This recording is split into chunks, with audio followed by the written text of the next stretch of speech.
আকাশে যুদ্ধ বিমানের গর্জন, গভীর রাতে বিস্ফোরণে কেঁপে উঠছে রাজধানী। দক্ষিণ এশিয়ার দুই প্রতিবেশী দেশের মধ্যে টান টান উত্তেজনা এবার সরাসরি যুদ্ধ ঘোষণায় গড়ালো। আফগানিস্তানের বিরুদ্ধে প্রকাশ্য যুদ্ধ ঘোষণা করেছে পাকিস্তান। তার জেরেই কাবুল ও কান্দাহার সহ একাধিক এলাকায় বড় ধরনের হামলার খবর পাওয়া যাচ্ছে।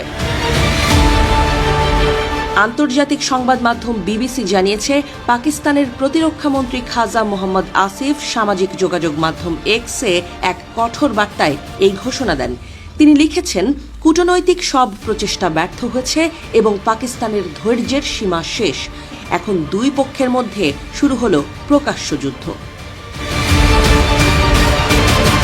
পাকিস্তানি বাহিনীর দাবি, সাম্প্রতিক সীমান্ত হামলায় তাদের সেনারা নিহত হওয়ার পরই পাল্টা অভিযানে নামে তারা। এই অভিযানে এখন পর্যন্ত 133 জন আফগান তালিবান নিহত এবং 200 জনেরও বেশি আহত হয়েছেন বলে ইসলামাবাদের পক্ষ থেকে জানানো হয়েছে। কাবুল, পাকতিয়া ও কান্দাহারে একাধিক স্থানে বিমান ও স্থল হামলা চালানো হয়েছে বলেও দাবি করা হয়েছে। বার্তা সংস্থা এএফপি জানিয়েছে, শুক্রবার ভোররাতে কাবুলের টানা বিস্ফোরণে কেঁপে ওঠে পুরো শহর।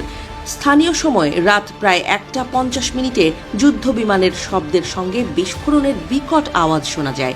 রাজধানীর বিভিন্ন এলাকায় গোলাগুলির শব্দ কয়েক ঘণ্টা ধরে চলতে থাকে। শহরের বাসিন্দাদের মধ্যে ছড়িয়ে পড়ে আতঙ্ক।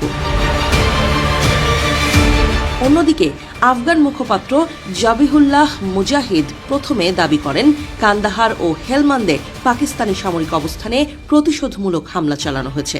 তবে পরবর্তীতে সেই পোস্ট সরিয়ে নেওয়া হয় এবং তালিবানের পক্ষ থেকে আর কোনো আনুষ্ঠানিক নিশ্চিত তথ্য পাওয়া যায়নি। সর্বশেষ বিবৃতিতে মুজাহিদ দাবি করেন, পাকিস্তানের হামলায় তাদের কেউ আহত হয়নি। দুই পক্ষের বক্তব্যে স্পষ্ট বিরোধ দেখা যাচ্ছে। পাকিস্তানের প্রধানমন্ত্রীর মুখপাত্র মোশাররফ জাইদি জানান, চলমান অভিযানে তালেবানের বড় ধরনের ক্ষয়ক্ষতি হয়েছে। তবে কাবুলের পক্ষ থেকে হতাহতের সংখ্যা স্বীকার করা হয়নি।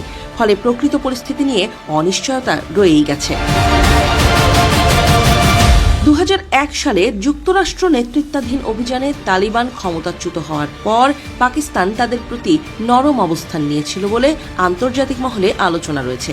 তবে পরবর্তী সময়ে ইসলামাবাদ অভিযোগ তোলে, আফগান ভূখণ্ডে পাকিস্তান তালিবান টিটিপি সদস্যরা নিরাপদে আশ্রয় পাচ্ছে। সেখান থেকেই পাকিস্তানি নিরাপত্তা বাহিনীর উপর হামলা চালানো হচ্ছে।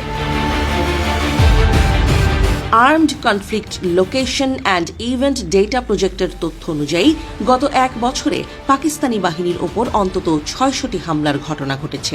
সীমান্ত জুড়ে প্রায় 1600 মাইল দীর্ঘ দুর্গম পাহাড়ি অঞ্চল দীর্ঘদিন ধরেই দুই দেশের মধ্যে নিরাপত্তা চ্যালেঞ্জ তৈরি করে আসছে।